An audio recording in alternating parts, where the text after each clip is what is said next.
Hello viewers, আসসালামু আলাইকুম।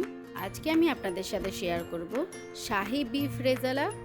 আর beef রেজালার টেস্টটা এতটা মজা, আপনারা আমার রেসিপি ফলো করে বাসায় ট্রাই না করলে বুঝতেই পারবেন না। তাহলে চলুন কথা না বাড়িয়ে রেসিপিটা শুরু করা যাক। বিফ রেজালা তৈরি করার জন্য এখানে চুলাতে একটা হাঁড়ি বসিয়ে দিয়েছি, তার মধ্যে 1.5 কাপ পরিমাণ রান্না রেগুলার তেল দিয়ে দিলাম। আর দিয়ে দেব কিছু আস্ত গরম মশলা, এলাচ, দারুচিনি আর লবঙ্গ আর 2টা তেজপাতা। এখন এখানে দিয়ে দিলাম 1 কাপ পরিমাণ পেঁয়াজ কুচি। এই পেঁয়াজ কুচিটাকে হালকা গোল্ডেন ব্রাউন করে ভেজে নেব। ভেজে নেওয়া হয়ে গেছে। এখন এখানে গুঁড়া মশলা ইউজ করব, তাই 1/2 কাপ পরিমাণ পানি দিয়ে দিলাম।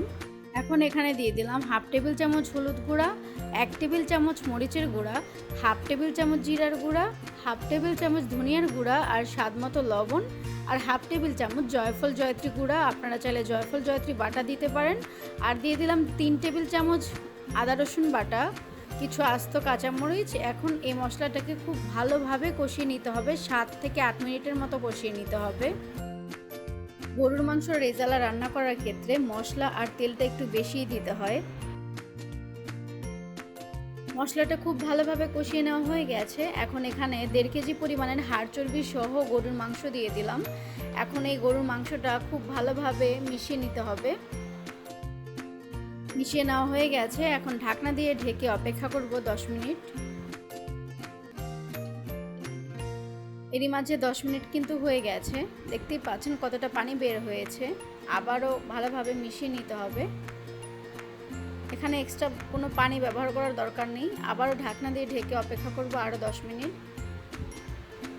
দেখতেই পাচ্ছেন কতটা পানি বের হয়েছে। এখন চুলার ফ্লেমটা একদম লো করে দিয়ে অপেক্ষা করব 30 থেকে 40 মিনিট। ততক্ষণে মাংস অর্ধেকের বেশি সেদ্ধ হয়ে যাবে। দেখতে দেখতে গরুর মাংস খুব ভালোভাবে কষিয়ে নেওয়া হয়ে গেছে।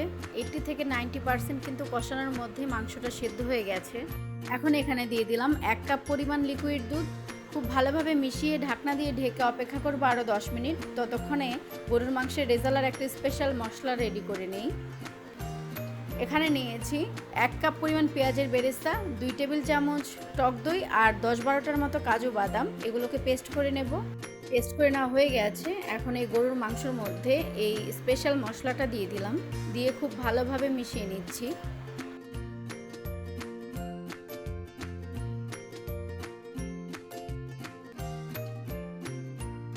ভালোভাবে মিশিয়ে নেওয়া হয়ে গেছে। এখন এখানে দিয়ে দেব আলু বোখারা আর কিশমিশ, 1 টেবিল চামচ কেওড়া জল আর 1 টেবিল চামচ ঘি। খুব ভালোভাবে মিশিয়ে নেওয়া হয়ে গেছে। এখন এখানে দিয়ে দিব 1/2 কাপ পরিমাণ পেঁয়াজের বেরেস্তা। এখন ঢাকনা দিয়ে ঢেকে অপেক্ষা করব 10 মিনিট। এরই মাঝে 10 মিনিট হয়ে গেছে। দেখতেই পাচ্ছেন গরুর মাংস রেজালা কিন্তু একদম রেডি হয়ে গেছে। আমার রেসিপি যদি আপনাদের কাছে ভালো লেগে থাকে তাহলে অবশ্যই একটা লাইক দিবেন আর আমার চ্যানেলটা সাবস্ক্রাইব করতে ভুলবেন না। দেখা হচ্ছে নতুন কোনো রেসিপির সাথে। আল্লাহ হাফেজ।